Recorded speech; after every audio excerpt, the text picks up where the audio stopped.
Warahmatullahi wabarakatuh. Alhamdulillahi haqqa hamdih. Wa ashhadu an la ilaha illallah wahdahu la syarika lah. Ta'ziman li majdih. Wa ashhadu anna Muhammadan abduhu wa rasuluh. Salawatu rabbi wa salamu alaih. Wa ala alihi wa ashabih.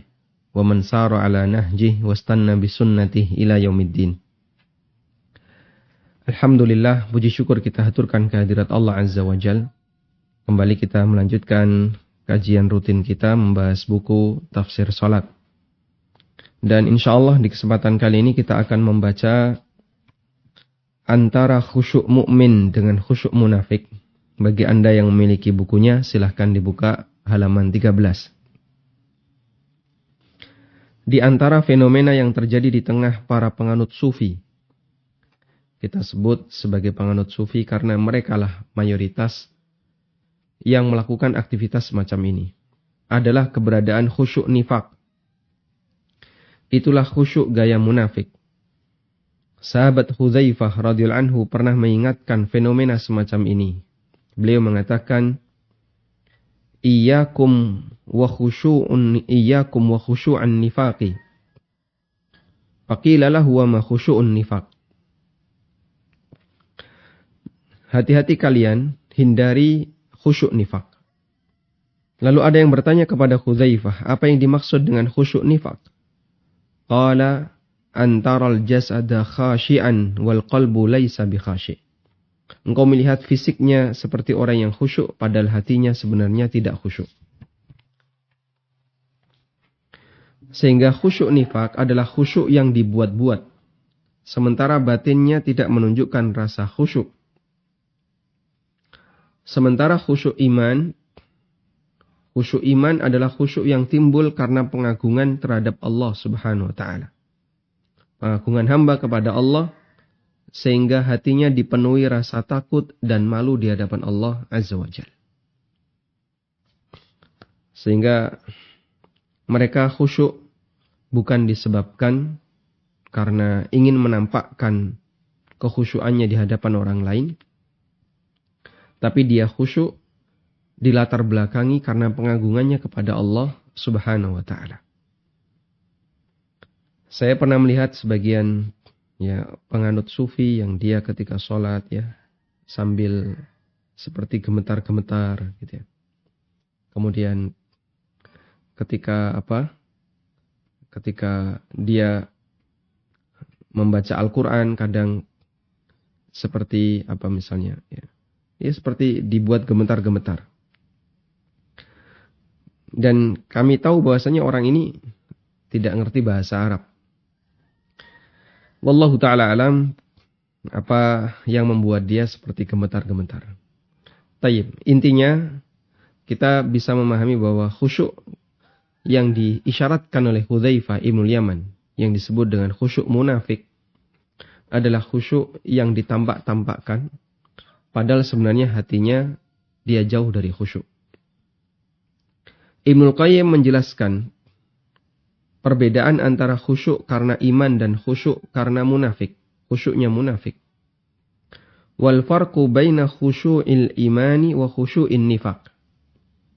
Anna khusyu'al imani huwa khusyu'ul qalbi lillahi bitta'zim wal ijlali wal waqar wal mahabah wal haya'. Fayankasirul qalbu lillahi kasratan multaimah minal wajal wal khajal. Perbedaan antara khusyuk iman dan khusyuk nifak. Bahwa khusyuk iman adalah khusyuk batin karena mengagungkan Allah, memuliakannya, malu kepadanya. Sehingga perasaannya dipenuhi dengan rasa takut, cinta, dan rasa malu kepada Allah Subhanahu wa ta'ala. Wa syuhudu ni'amillahi wa jinayatihi huwa. Diiringi dengan kesadaran betapa banyak nikmatnya. Nikmat Allah yang Allah berikan kepada hamba ini. Di samping itu dia merasa betapa seringnya kedurhakaan dirinya. Sehingga hatinya khusyuk. Fayakhsha'ul qalbu la muhalata fayatba'uhu khusyu'ul jawari. Sehingga hatinya khusyuk dan diikuti dengan khusyuk anggota badan. Karena ketika batin itu khusyuk, maka anggota badan akan mengikuti. Sedangkan khusyu'un nifaq, amma khusyu'un nifaq, fayabdu 'alal jawarihi tasannu'an wa takallufan wal qalbu ghairu khashi'in. Sedangkan khusyuk nifaq adalah khusyuk yang dibuat-buat, yang dipaksakan, sementara hatinya tidak khusyuk. Waliyadzubillah, dan kita berlindung kepada Allah Subhanahu wa ta'ala dari kondisi semacam ini. Baik. Memang bahwasanya kita diajarkan untuk melakukan sholat dengan gerakan yang sesuai sunnah. Namun kita tidak diajarkan untuk kemudian berpura-pura menampakkan seperti orang yang khusyuk, sementara bisa jadi batin itu melayang kemana-mana. Khusyuk seperti inilah yang dibenci oleh para sahabat, dibenci oleh para ulama masa silam. Bahkan mereka membenci ketika seseorang menampakkan kekhusyuan melebihi dari kondisi asli batinnya. Fudail bin Iyad, salah seorang ulama tabi'in mengatakan, kana yakrahu ay yuriyar rajulu minal khusyu' aktsara mimma fi qalbi. Mereka kana yakrahu, dulu orang-orang salaf atau dibenci seseorang yang menampakkan kekhusyuan melebihi apa yang ada di hatinya. Sehingga dulu para ulama mereka enggak suka kalau kemudian orang menampakkan kekhusyuan melebihi dari suasana yang ada dalam hatinya. Al-Qurtubi rahimahullah menyebutkan contoh bentuk khusyuk nifaq. Wa ammal madhmumu fatukallifuhu wattabaki atau fatakallafuhu wattabaki wa mutaqta'ur ra's kama yaf'aluhul juhal. Adapun khusyuk yang tercela adalah khusyuk yang dibuat-buat, kemudian berpura-pura menangis, lalu kepalanya ditunduk-tundukkan, ya. Sebagaimana yang dilakukan oleh orang-orang bodoh. Liyarau bi'ainil birri wal ijlal wa dzalika khada'un minasyaitan. Agar kelihatan seperti orang yang sedang berbuat baik dan dimuliakan oleh orang lain, padahal itu aslinya adalah tipuan dari setan dan godaan jiwa.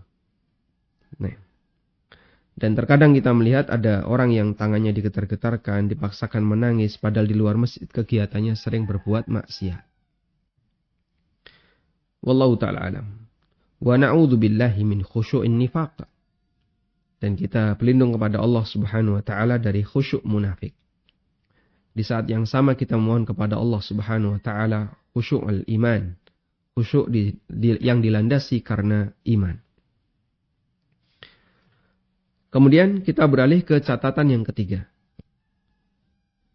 Catatan yang ketiga, bahwa pahala sholat yang didapatkan oleh seorang hamba setingkat dengan kualitas khusyuknya. Dalam hadis dari Ammar bin Yasir radhiyallahu anhu, Rasulullah sallallahu alaihi wasallam bersabda, "Innal 'abda la yusalli as-salata ma yuktabu lahu minha illa ushruha, tus'uha, thumunuha, subu'uha, sudusuha, humusuha, rubu'uha, thuluthuha, nisfuha."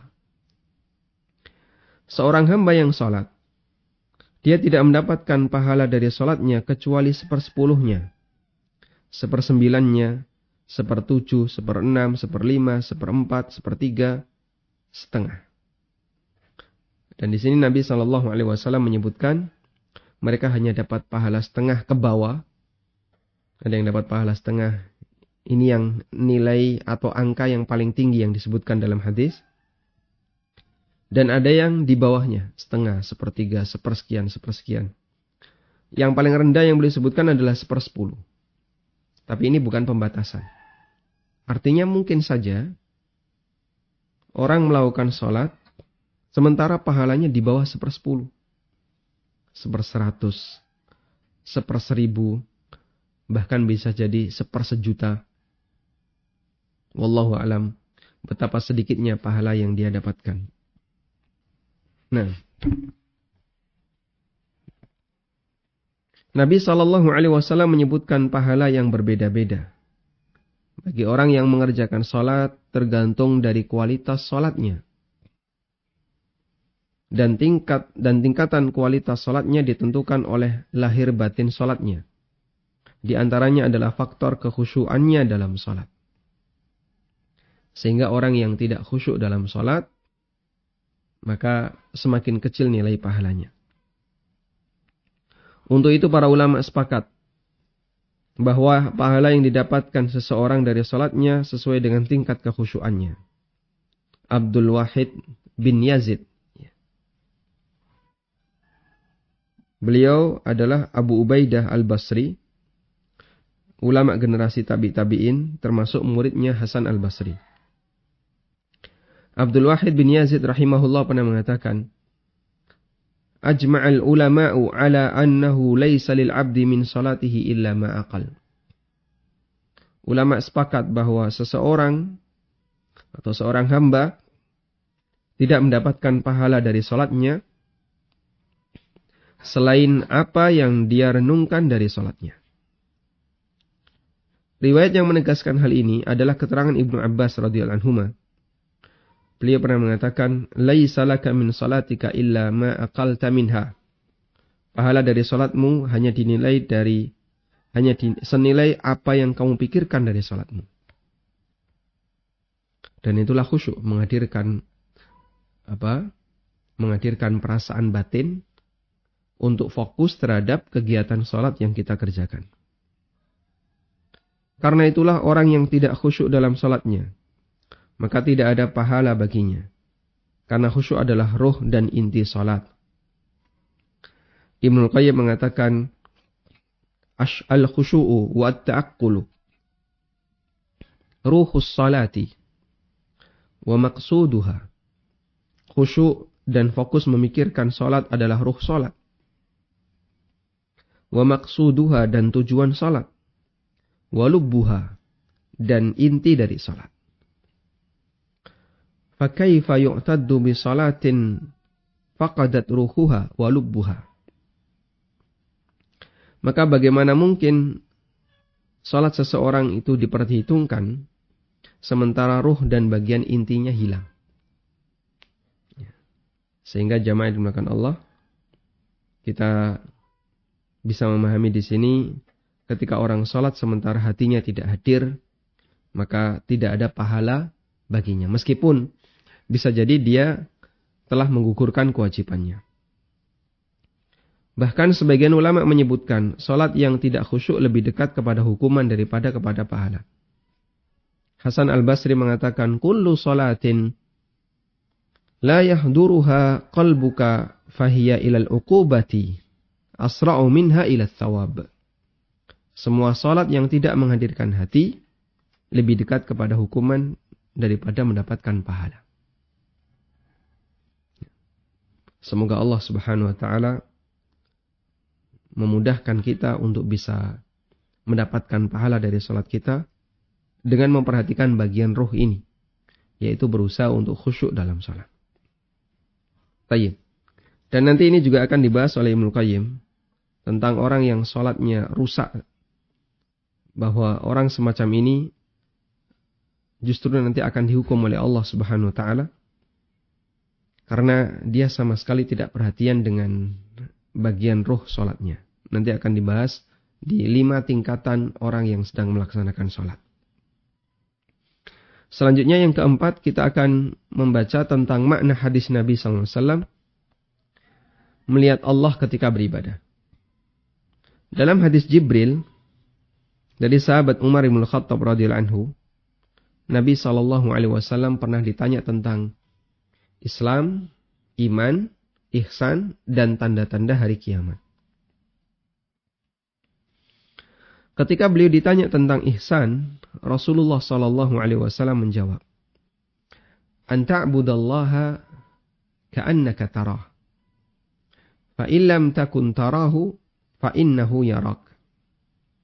Kamu beribadah kepada Allah seolah-olah kamu melihatnya. Jika kamu tidak melihatnya, sesungguhnya Dia melihatmu. Hadis riwayat Bukhari Muslim. Dalam hadis di atas, Nabi SAW menyebutkan kesempurnaan ibadah, yaitu ihsan. Jadi para ulama mengatakan begini. Dalam hadis Jibril, Nabi SAW menyebutkan 3 hal. Islam, iman, dan ihsan. Islam, ketika beliau ditanya tentang Islam, beliau menjawab syahadatain, kemudian salat, zakat, dan 5 rukun Islam sampai selesai. Yang itu merupakan amal zahir. Syahadat itu amal zahir. Salat, zakat, puasa, haji, semuanya adalah amal zahir. Amal anggota badan. Kemudian beliau ditanya tentang iman. Lalu beliau memberikan penjelasan iman adalah beriman kepada Allah, rukun iman yang 6. Beriman kepada Allah, para malaikat, dan seterusnya sampai iman kepada qada dan qadar. Lalu beliau ditanya tentang ihsan. Apa kaitannya antara ihsan dengan Islam dan iman tadi? Para ulama mengatakan Islam mewakili amal lahir, iman mewakili amal batin, sedangkan ihsan adalah cara bagaimana melakukan amal lahir dan batin itu secara maksimal. Apa yang harus dilakukan oleh seorang hamba agar dia bisa melakukan amal lahir dan amal batin itu secara maksimal? Dan Nabi SAW menyebutkan ihsan itu ada 2 tingkatan. Agar amal seorang hamba bisa maksimal, di sana ada 2 tingkatan. Pertama, ketika dia beramal seolah-olah melihat Allah. Dan ini tingkatan yang paling tinggi. Yang kedua, dia meyakini bahwa Allah Subhanahu wa ta'ala melihatnya. Allah melihatnya dan Allah memperhatikan semua amalnya. Jika 2 hal ini tidak ada pada diri hamba ketika beribadah, maka dia akan meremehkan dan tidak serius ketika beribadah. Sehingga kita bisa lihat kaitannya antara ihsan dengan Islam dan iman. Bahwa ihsan itu mewakili keseriusan seorang hamba. Ihsan itu adalah berkaitan dengan keseriusan ketika beramal.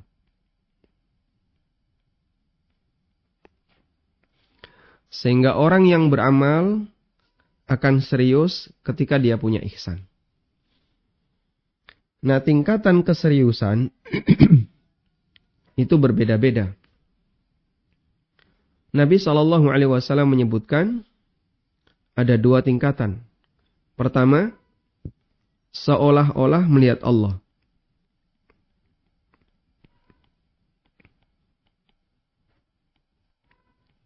Ini tingkatan yang pertama. Orang kalau beribadah kepada Allah dan dia seolah-olah melihat Allah, maka tingkat seriusnya akan sangat kuat. Sehingga dia sangat yakin di hadapannya, saya sedang menghadap Allah, bermunajat dengan Allah. Maka dia akan berusaha untuk fokus. Kita bisa memahami tingkat ihsan tingkatan yang kedua. Lalu bagaimana dengan ihsan tingkatan yang pertama? Seolah-olah melihat Allah. Kamu beribadah kepada Allah seolah-olah melihat Allah. Kita meyakini bahwa hamba tidak bisa melihat Allah. Nabi SAW bersabda, Innakum la tarawna rabbakum hatta tamutu.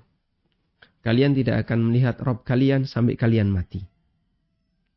Sehingga kita semua tidak akan mampu melihat Allah sampai kita ini mati. Nabi SAW bersabda dalam hadis, Innakum lan taraw rabbakum hatta tamutu.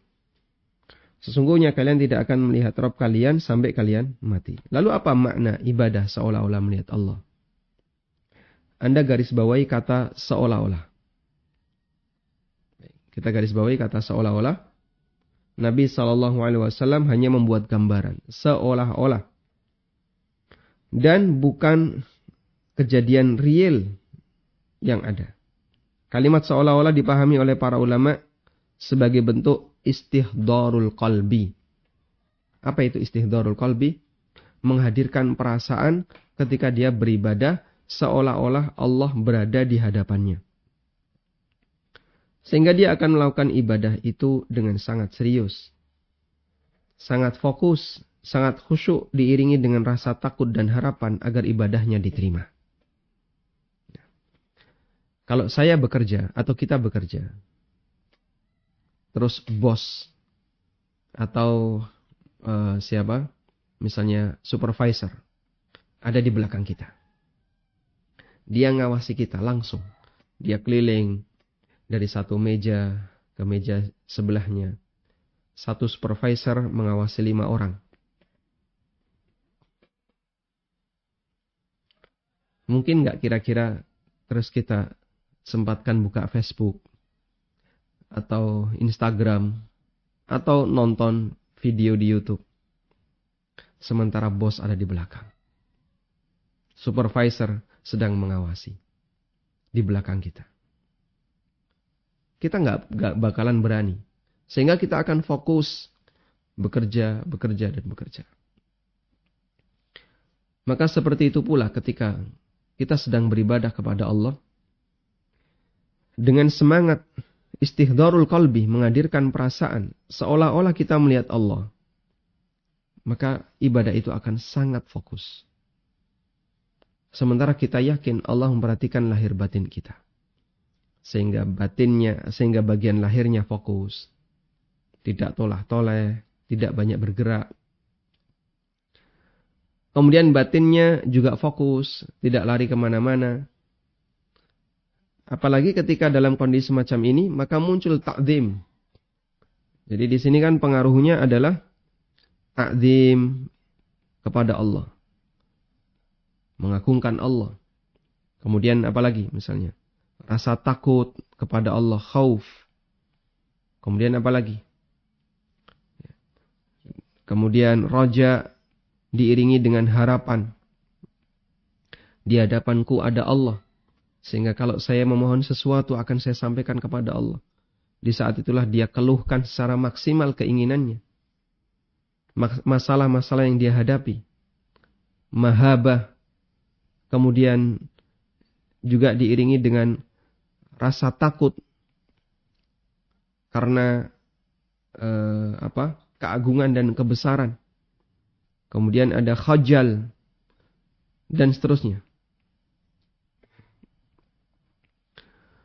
Rasa malu di hadapan Allah, takut di hadapan Allah Ta'ala. Ketika orang seolah-olah melihat Allah menghadirkan itu, efeknya nanti di sini. Akan bertumpuk banyak perasaan pengagungan kepada Allah Subhanahu wa Ta'ala. Akan ada berbagai macam perasaan dalam hati kita karena mengagungkan Allah Subhanahu wa Ta'ala. Sebagaimana tadi yang disampaikan oleh Ibnul Qayyim, fayankasirul qalbu lillahi kasratan multa'imah minal wajal wal khajal wal hubb. Kemudian juga ada rasa cinta, al-hub, wal haya, wa syuhudu ni'amillah, wa jinayatihi huwa. Maka perasaannya akan dipenuhi dengan rasa takut, rasa cinta, rasa malu di hadapan Allah Ta'ala. Dan diiringi dengan perasaan bahwasanya nikmat Allah itu banyak kepadaku. Sementara aku banyak maksiat. Itu pengaruh dari seolah-olah melihat Allah Subhanahu wa Ta'ala. Baik. Sehingga seolah-olah melihat Allah itu bukan membayangkan melihat Allah. Bukan. Karena kemudian memvisualisasikan seperti ada kain putih di hadapannya. Bukan. Malah jadi mikir yang lain itu. Tapi istihdarul qalbi. Bahwasanya di hadapannya ada Allah. Sehingga dia memiliki ta'zim, takut, roja, mahabbah. Kemudian mahabah juga muncul ya. Al-waqar, ya. Pengagungan, memuliakan Allah Subhanahu wa taala. Dan kalau sudah bisa seperti ini, maka tingkat seriusnya akan sangat tinggi. Yang kedua, derajat ihsan yang kedua adalah ihsan yang disebut oleh Nabi sallallahu alaihi wasallam, fa in lam takun tarahu fa innahu yarak. Kalau kamu enggak bisa melihat Allah, sesungguhnya Allah melihatmu. Di sini adalah menghadirkan perasaan Allah melihat kita.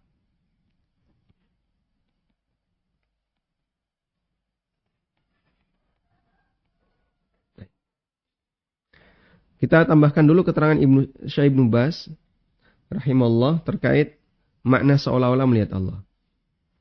Yakni ka'annaka tusyahiduhu hatta tajtahida fil amal. Maksudnya adalah kamu beribadah seolah-olah melihat Allah sehingga kamu bersungguh-sungguh dalam beramal. Hatta takhlusa fi qalbika.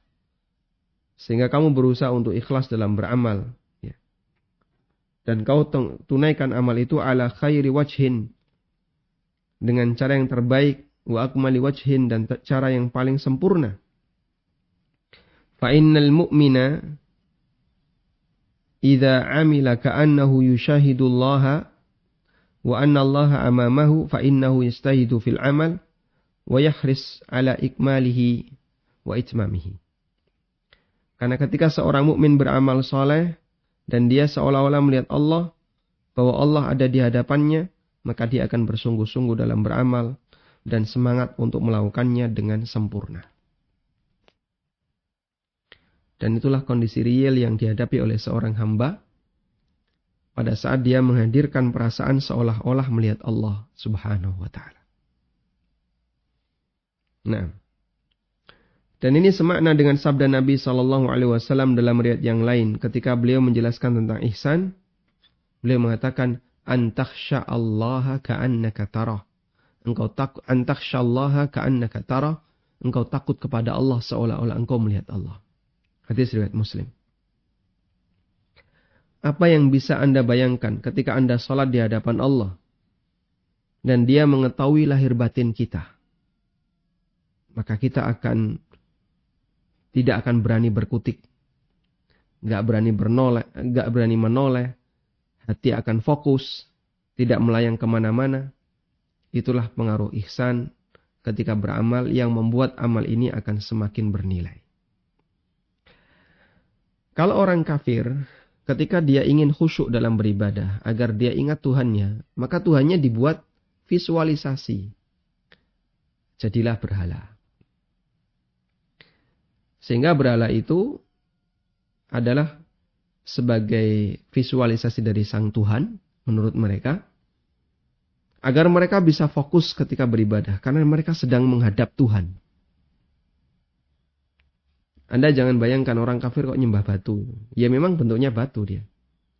Zatnya itu batu. Cuma kan bukan itu yang dimaksud. Apa yang dimaksud? Yang dimaksud adalah keyakinan mereka. Batu itu mewakili apa?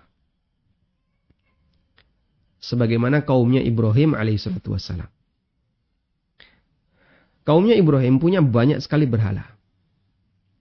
Dan para ulama mengatakan, berhala kaumnya Ibrahim itu mewakili Tuhan-Tuhan mereka.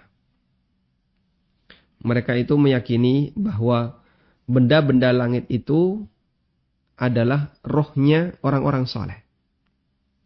Sehingga ada dewa A, dewa apa ya. Saya tidak tahu di zaman Ibrahim apakah sudah mengenal istilah ada dewa Zeus ya. Ada dewa apa lagi? Dewa Scorpio ya. Ada dewa banteng, ada dewa ikan, ada dewa ini. Yang itu digambarkan dalam bentuk rasi bintang. Lalu mereka visualisasikan dalam bentuk berhala. Sehingga berhala itu adalah perwakilan dari Tuhan yang ada di langit menurut mereka. Perwakilan dari para dewa-dewa yang ada di atas itu. Menurut mereka. Makanya ketika Ibrahim berdebat dengan mereka, Ibrahim memisalkan ya. Ada yang menyembah dewa matahari, ada yang menyembah dewa bulan, ada yang menyembah dewa bintang. Ya. Allah Subhanahu wa taala ceritakan dalam Al-Qur'an debat mereka dengan Ibrahim. Ibrahim menggambarkan ketika beliau melihat bintang, dia mengatakan, "Hadza Rabbi," ini adalah Tuhanku. Falamma afala, ketika bintang itu tenggelam. Ya. Masa Tuhan kok tenggelam? Falamma ra'al qamara bazighatan, ketika beliau melihat bulan dalam kondisi purnama, paling terang. Ya. Mereka mengatakan, "Hadza Rabbi," ini Tuhanku. Ketika bulan itu tenggelam, ya, Tuhan kok tenggelam? Ketika melihat matahari, beliau mengatakan, "Hadza Rabbi." Itu bukan Ibrahim mencari Tuhan, bukan. Dan diingkari oleh Ibnu Katsir rahimahullah pernyataan semacam ini. Tidak pernah ada istilah Ibrahim mencari Tuhan. Lah terus debat itu atau pernyataan itu apa? Itu adalah debatnya Ibrahim di hadapan kaumnya. Beliau memisalkan, andai kan saya musyrik seperti kalian, kalau lihat bintang sebut Tuhan. Bintang tenggelam, loh Tuhan kok tenggelam? Melihat matahari disebut Tuhan. Matahari tenggelam, loh Tuhan kok tenggelam? Nanti kalau saya butuh pertolongan di malam hari gimana? Dia nggak ada. Melihat bulan juga sama. Begitu siang hari dia nggak kelihatan. Padahal saya lagi butuh bulan. Sehingga Tuhan kok sifatnya seperti ini? Nggak mungkin dia jadi Tuhan. Ya. Baik. Sehingga mereka orang musyrik itu, kembali ke tadi ya, memvisualisasikan Tuhan. Orang musyrik memvisualisasikan Tuhan mereka dengan cara demikian. Musyrikin Quraisy juga sama. Mereka punya banyak berhala di sekitar Masjidil Haram. Dan bukan karena menyembah batunya, bukan. Mereka tahu batu ini nggak ada manfaatnya. Tapi mereka meyakini bahwa masing-masing batu ini mewakili roh nenek moyang yang soleh. Dan mereka menggantungkan harapan itu kepada roh nenek moyang tadi. Di zaman sekarang, visualisasinya dalam bentuk kuburan. Makanya orang ketika dia beribadah di kuburan, seperti orang-orang Syiah dan pengagum-pengagum kuburan yang lainnya. Pada saat dia beribadah di kuburan, dengan sasarannya adalah penghuni kubur, dia itu bisa serius. Bahkan sampai nangis-nangis, fokus. Bahkan kadang istihdorul qalbi, menghadirkan perasaan hati. Bahwa ruhnya ini datang. Dan akan membantu setiap permohonannya. Ya, sehingga secara prinsip itu bisa. Ya, istihdorul qalbi itu bisa. Orang kafir melakukannya. Orang musyrik melakukannya di hadapan berhala mereka. Namun dalam Islam, gak mungkin kita memvisualisasikan Tuhan. Gimana Allah divisualisasikan? Subhanallah dari kondisi ini. Juga tidak kita gambarkan dalam bentuk sesuatu yang mengingatkan Allah, tidak. Kalau orang Nasrani kan pakai salib. Untuk mengenang apa? Nabi Isa alaihissalam. Dulu Yesus digantung di sini. Maka dia visualisasikan untuk mengingat Yesus. Akhirnya ketika dia beribadah di hadapan salib-salib yang besar itu, yang mereka agungkan, ya, di gerejanya ada salib besar, mereka mengenang teringat Yesus. Islam tidak mengajarkan seperti itu. Karena kita tidak boleh memvisualisasikan Tuhan yang kita sembah. Terus gimana Pak? Kita juga tidak visualisasi Ka'bah, tidak. Itu hanya sebatas titik kiblat. Di mana umat Islam sedunia ketika sholat menghadap ke arah sana. Jawabannya tidak ada visualisasi. Namun kita istihdorul qalbi, seolah-olah kita melihat Allah. Sehingga dari situ pengaruhnya adalah diiringi ta'zim, rasa takut, roja, dan seterusnya. Wallahu a'lam. Selanjutnya, Untuk ihsan tingkatan yang kedua, Allah melihat kita. Ini adalah keyakinan bahwa Allah memperhatikan sholat kita. Ketika ada seperti ini, mungkin ya, kekuatan seriusnya tidak sebagaimana yang pertama. Anda bekerja diawasi CCTV. CCTV memperhatikan Anda. Anda tahu bahwa saya sedang diperhatikan. Namun dia kan tidak melihat detail. Ya. Sehingga kalau saya buka laptop, kemudian kena CCTV, ya, yang kena punggungnya. Di hadapan ini, CCTV nggak lihat. Ya. Lalu kita kadang main Facebook, bahkan berpura-pura ngetik, ternyata main game. Ya. Sehingga karena CCTV nggak lihat, kita yang penting hadir di situ, ya, yang memantau kita tahu kalau kita sedang bekerja. Baik. Maka semangatnya tidak sebagaimana ketika ada supervisor memperhatikan keliling. Sehingga tingkat keseriusan yang kedua ini tidak lebih hebat dibandingkan yang pertama. Yang kedua tetap serius, tapi tidak lebih hebat dibandingkan yang pertama. Sehingga yang kedua ini kita fokus. Allah memperhatikan sholatmu. Nanti kalau sholatmu jelek, Allah nggak terima. Akhirnya kita berusaha untuk memperbaiki. Meskipun bisa jadi tidak diiringi dengan bentuk takzim, rasa takut, dan seterusnya. Baik. Kemudian catatan yang kelima, khusyuk itu ketenangan batin. Sehingga bisa dinikmati. Nabi SAW merasa tenang ketika khusyuk dalam sholat. Allah telah menjadikan sholat sebagai penenang jiwa untuk beliau SAW. Dalam hadis dari Anas bin Malik radhiyallahu anhu, Nabi SAW bersabda, "Wa ju'ilat qurratu 'aini fis shalah." Ketenangan hatiku dijadikan dalam sholat. Salat bagi Nabi SAW adalah kesempatan untuk beristirahat.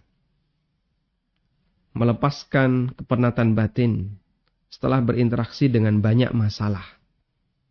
Nabi SAW pernah memerintahkan Bilal, "Arihna ya Bilal, arihna ya Bilal bis salah." Wahai Bilal, buat kami istirahat dengan salat. Masya Allah. Sehingga dia bisa menikmati apa? Salatnya. Maka dia, orang yang seperti ini, ya, istirahat ketika sholat, dia bisa menikmati sholatnya. Rasulullah SAW, beliau menikmati sholatnya. Sehingga beliau mengatakan kepada Bilal, "Arihna bis sholat." Buat kami istirahat dengan sholat. Ada salah satu teman yang dia cerita, ya. Di beberapa pekerjaan yang butuh fokus tinggi, seperti programmer, itu butuh fokus tinggi. Dia coding. Yang dilihat, kalau nggak angka, kode program. Kadang salah sedikit, ngebug. Nggak bisa jalan. Nggak bisa di running. Ya. Sehingga nanti diulang dari awal. Dicari celahnya mana. Dan seterusnya.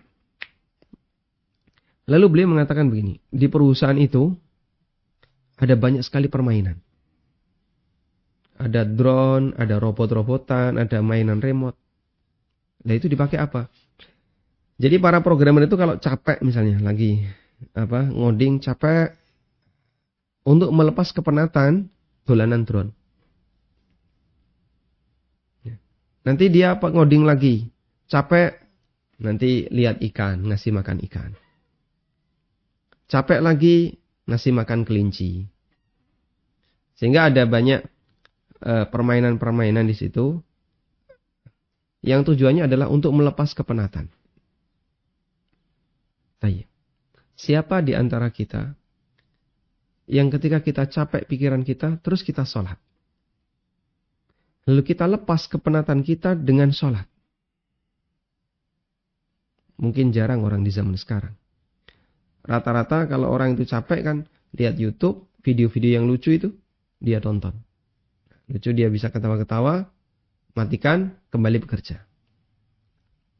Rata-rata demikian. Baik. Karena berarti tingkat, ya seperti itulah kondisi kita.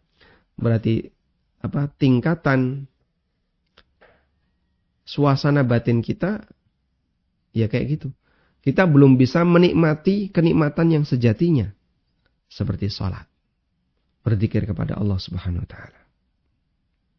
Karena itulah ketika beliau sedang memiliki masalah, beliau mengadu kepada Allah dengan cara sholat.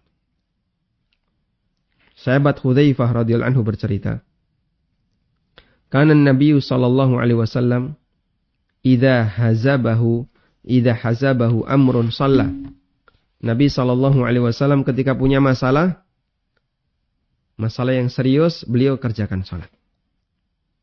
Suasana semacam ini hanya ada pada mereka yang memiliki kedekatan dengan Rabb-Nya. Sehingga salat baginya adalah sebuah kenikmatan dan bukan beban. Bagian dari kebutuhan manusia, mereka selalu menghendaki ketenangan. Sehingga ketika orang tidak memiliki sarana untuk mendapatkan ketenangan yang sesuai syariat, mereka akan mencarinya dengan cara-cara yang tidak pernah ada ajarannya. Seperti bertapa, gerakan yoga, semedi. Mereka nyari sendiri, Pak. Anda bisa lihat ya. Orang kafir ingin cari ketenangan. Terus mereka, apa yang mereka lakukan? Yoga. Senam yoga itu kan tujuannya untuk mencari ketenangan. Kita diajari oleh syariat, kamu nggak perlu nyari, lakukan yang ini. Sehingga kita diajarkan untuk apa? Melakukan sholat, berzikir, dan seterusnya. Sehingga Islam memberikan kita sarana yang sangat indah untuk mendapatkan ketenangan itu. Yaitu dengan berusaha khusyuk dalam sholat. Untuk membangun ketenangan dalam hati kita. Baik. Karena unsur manusia tidak hanya lahiriahnya, dia juga punya unsur batin. Nah, sekarang Anda bisa perhatikan ya. Ada banyak sekali hiburan-hiburan yang dibuka ya. Kuliner itu kan beraneka ragam. Wisata-wisata dibuka di mana-mana sehingga tidak perlu jauh lagi. Ada desa wisata. Sehingga seolah-olah orang itu kehilangan cara untuk menenangkan batinnya selain dengan cara seperti tadi. Dan itu menunjukkan penurunan kualitas batin. Ketenangannya ada pada kegiatan duniawi murni. Ya, mancing. Kemudian apa lagi? Misalnya pit-pitan. Ya. Terus apa lagi? Ya, nanti ke kuliner ini. Setelah itu ke kuliner ini. Ke kuliner ini. Hiburannya kuliner. Hiburan mukmin adalah bermunajat dengan Allah Subhanahu wa taala. Tapi sekarang itu jadi beban. Hiburan mukmin adalah kuliner. Covid memberikan dampak misalnya orang jadi stres karena terlalu sering dalam rumah. Mereka nggak kuat untuk bertahan beribadah di dalam rumah. Nggak kuat membaca buku, nggak kuat mendengarkan kajian yang serius. Akhirnya yang dicari kajian yang lucu. Ya. Di ANB Channel, kalau yang ada unsur lucunya, view-nya banyak.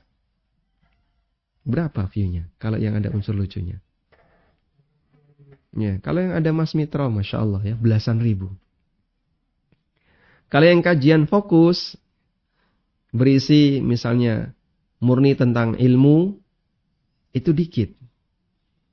Paling cuma 1K, maksimal 2K, jarang sampai belasan K. Yang ada lucunya banyak ya.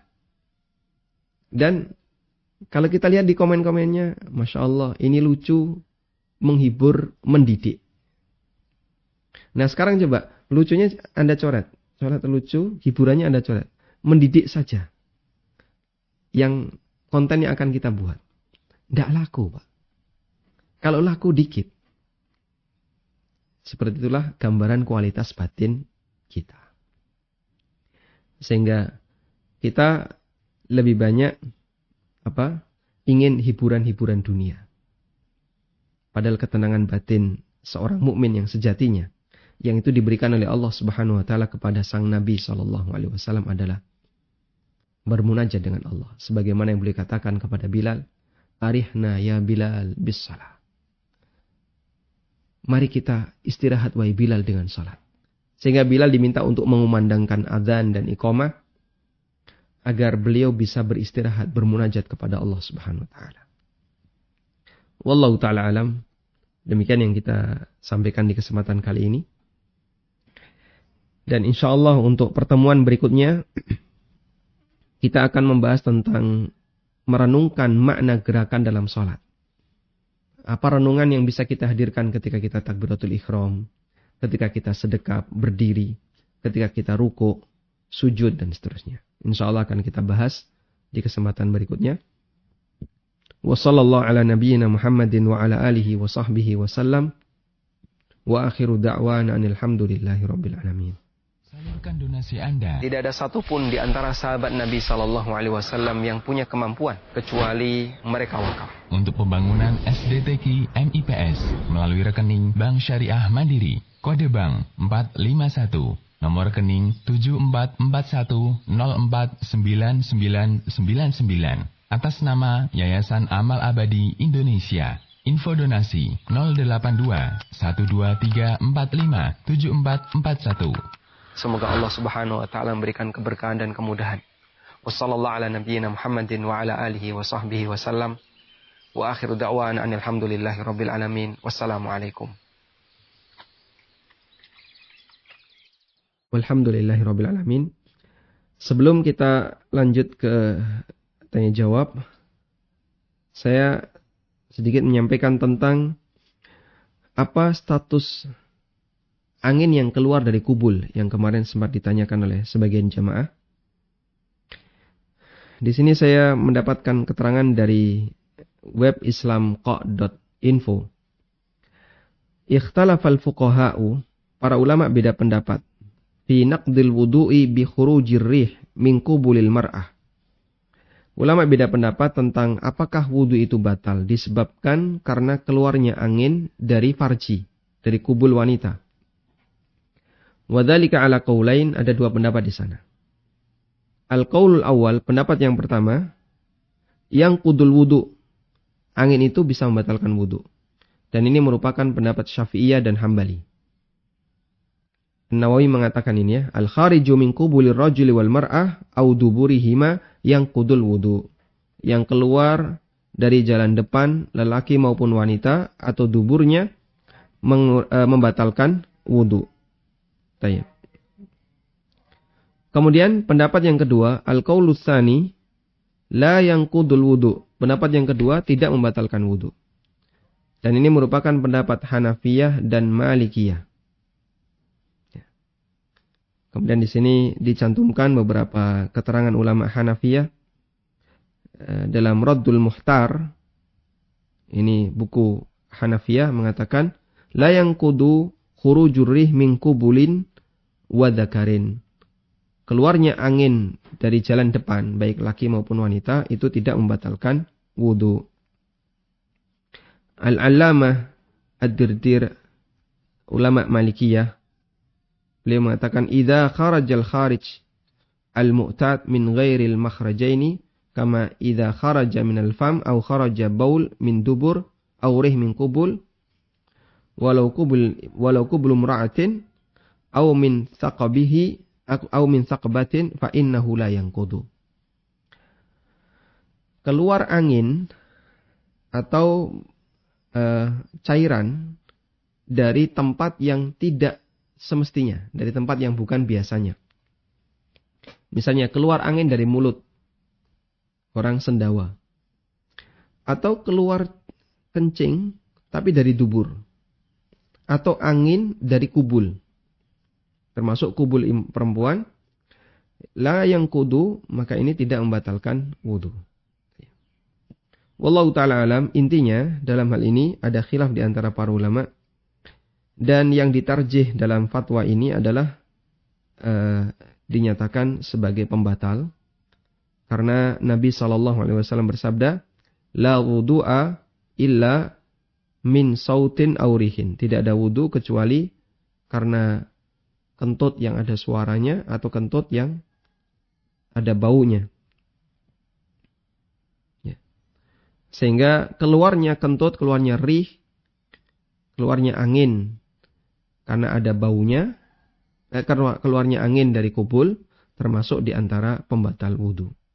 Wallahu a'lam. Baik.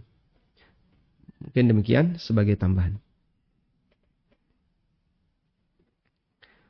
Selanjutnya kami persilahkan. Bagi Anda yang mau bergabung, silahkan. Assalamualaikum.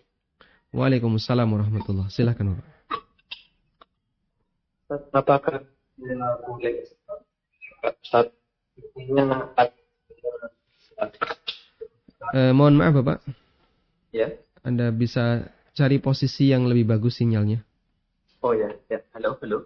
Baik, silahkan.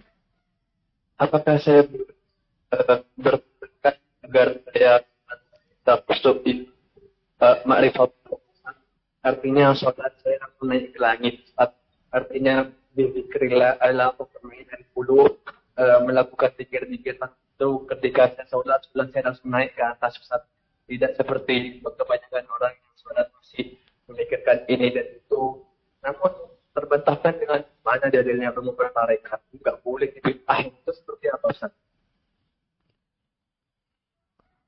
Terima kasih Ustaz. Assalamualaikum warahmatullahi wabarakatuh. Waalaikumsalam warahmatullahi wabarakatuh. Kalau salamnya jelas Pak, tapi kalau pertanyaannya putus-putus.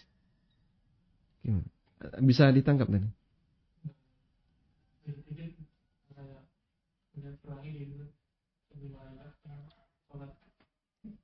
Baik. Wallahu alam, saya kurang bisa menangkap pertanyaan Bapak. Mungkin nanti bisa disampaikan secara tertulis. Nah, wallahu alam. Silahkan. Assalamualaikum. Waalaikumsalam warahmatullahi. Anak sudah berusaha untuk khusyuk dalam sholat. Sampai anak itu tiap baca ya muqallibal qulub atau a'udzubika dari sam'i musyaribah qalbi. Setelah itu baca Allahumma inni a'udzubika min syarri Allahumma ada di kami saya Pak Om Kosnya tiap hari akan lakukan begitu. Jadi ini bagaimana ini masih ada itu ada lintasan yang anak yang belum mengerti. Tapi anak berusaha untuk untuk dalam sholat itu. Ini bagaimana usianya. Terus yang kedua, anak kan orang tua dulu anak itu tanam apa itu ya pohon di pinggiran kuburan atau di area kuburan. Cabangnya otomatis ke area kuburan. Anak jatuh kalau misalnya dipanik ke area kuburan itu bagaimana? Kan kuburannya dia boleh diinjak. Mohon solusinya Ustaz. Assalamualaikum warahmatullahi wabarakatuh. Waalaikumsalam warahmatullahi wabarakatuh. Yang saya pahami yang pertama tadi. Apa yang Anda lakukan insya Allah sudah bagus ya. Berusaha untuk khusyuk. Karena kita sama-sama berlatih dalam masalah ini. Saya juga sedang belajar. Barangkali Bapak Ibu juga sedang belajar. Mari kita bersama-sama belajar untuk khusyuk. Karena gangguan khusyuk Masya Allah sangat banyak. Gangguan eksternal dan gangguan internal. Karena kita banyak kesibukan dunia, banyak aktivitas dunia, kesibukan kita itu campur-campur.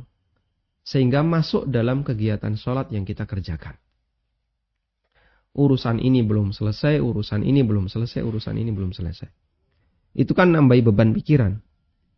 Nah beban pikiran itu akhirnya muncul, timbul tenggelam dalam sholat yang kita lakukan. Makanya sebagian ulama pernah menyebutkan bahwa salah satu di antara faktor penghalang khusyuk adalah kesibukan dunia. Anda bisa bayangkan ya, orang yang banyak sekali punya sengketa. Di sini dia punya sengketa, di sini punya sengketa, di sini punya sengketa. Bisa kita pastikan orang ini nggak bakalan tenang hidupnya, meskipun bisa jadi duitnya banyak. Apalagi kalau dalam dunia politik. Di sini tegang. Masya Allah. Dia sebenarnya nggak bahagia secara batin, meskipun duitnya banyak. Sehingga salah satu di antara cara untuk membantu kekhusyuan adalah kurangi aktivitas yang menimbulkan yang menimbulkan kita itu banyak berpikir, yang menjadi beban pikiran kita. Ya, makanya kurangi potensi utang, kurangi terlalu banyak bersinggungan dengan hal-hal yang mengganggu pikiran. Ya, karena ketika kita mengurangi hal seperti itu, maka pada saat kita beribadah kepada Allah itu tidak timbul tenggelam. Dan iringi dengan doa. Tadi Anda sudah menyampaikan satu doa, ya muqallibal qulub, tsabbit qalbi ala dinik. Tsabbit qalbi ya musarrifal qulub, sarrif qulubana ala ta'atik. Insyaallah itu doa yang bisa dirutinkan. Kita memohon kepada Allah agar kita diteguhkan di atas agama kita dan agar kita dijadikan sebagai orang yang mudah dalam melakukan ketaatan. Bisa juga Anda iringi dengan doa, Allahumma a'inni ala dzikrika wa syukrika wa husni ibadatik. Ya Allah, bantulah aku untuk mengingatmu, bersyukur kepadamu, wa husni ibadatik, dan melakukan ibadah yang terbaik kepadamu. Wallahu a'lam.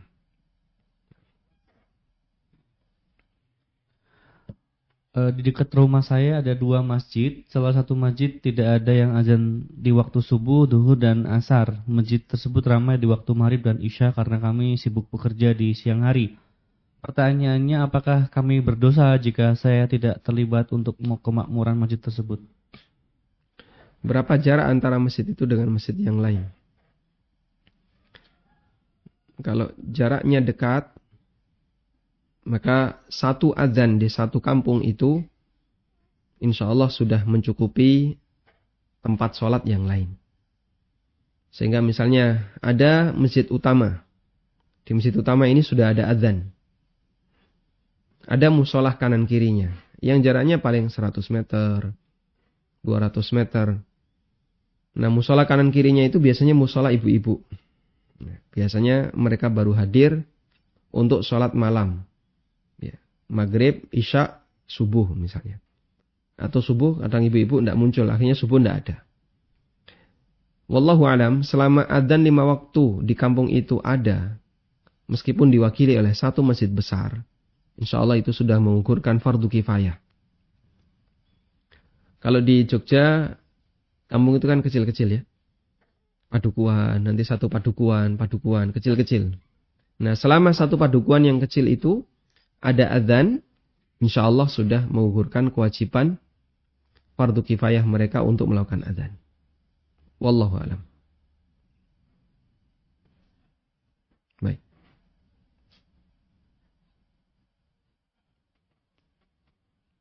Ustaz, mohon bantuannya. Saya itu tidak bisa 100% khusyuk. Bagaimana mengatasinya? Sama Bapak ya. Saya juga tidak bisa 100% khusyuk. Karena 100% khusyuk itu nampaknya mungkin hampir mustahil untuk bisa dilakukan orang zaman sekarang. Makanya kalau kita punya khusyuk, ya mungkin 50%, dapat pahala setengah, itu Masya Allah sudah prestasi yang luar biasa. Karena rata-rata sholat kita di bawah itu.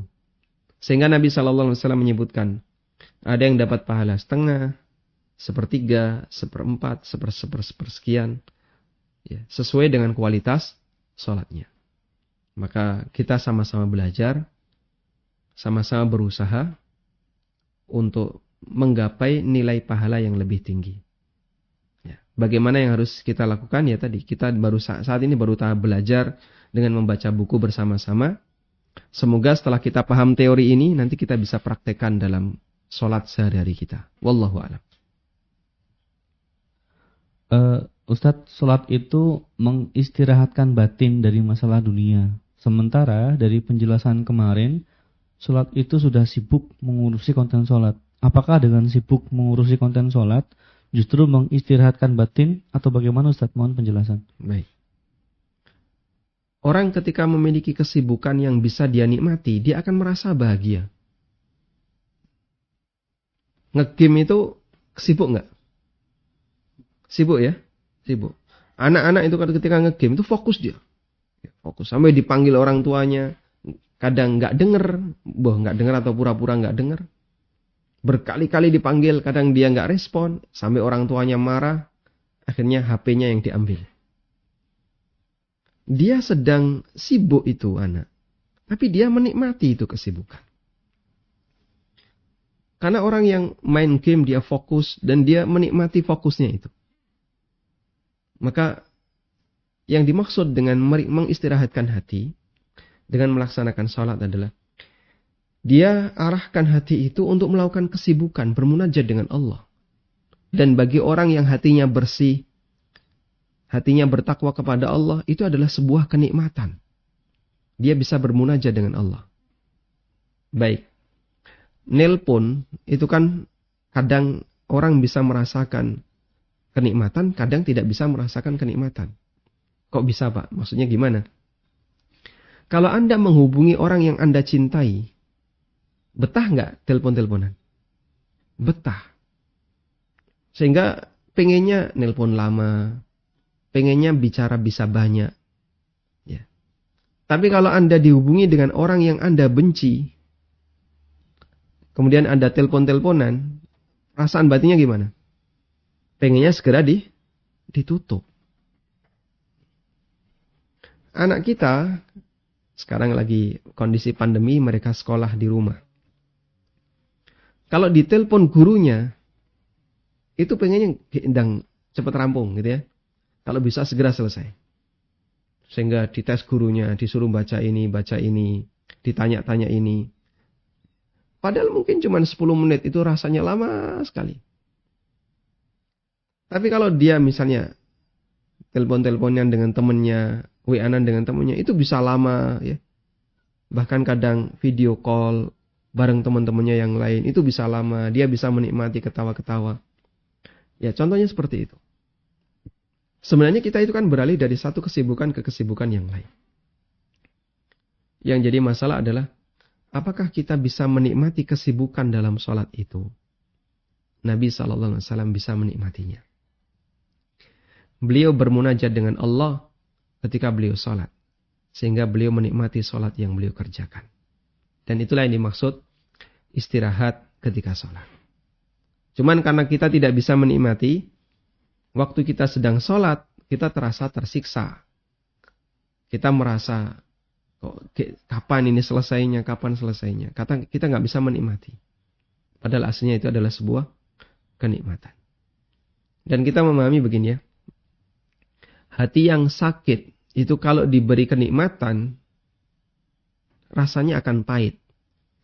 Sebagaimana orang yang sakit, dikasih makanan yang lezat, rasanya apa? Pahit. Serba nggak enak. Karena dia sedang sakit. Makanya orang yang sedang sakit, dikasih soto, pahit. Sate, pahit. Siti tambah pahit. Sehingga semuanya serba pahit. Merasa nggak nyaman. Bermunajat dengan Allah itu sebenarnya sebuah kenikmatan. Nabi SAW bisa menikmatinya.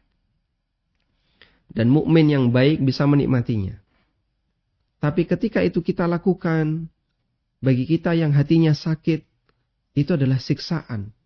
Ini sholat kenapa nggak selesai-selesai? Apa imamnya nggak tahu kalau saya punya kesibukan?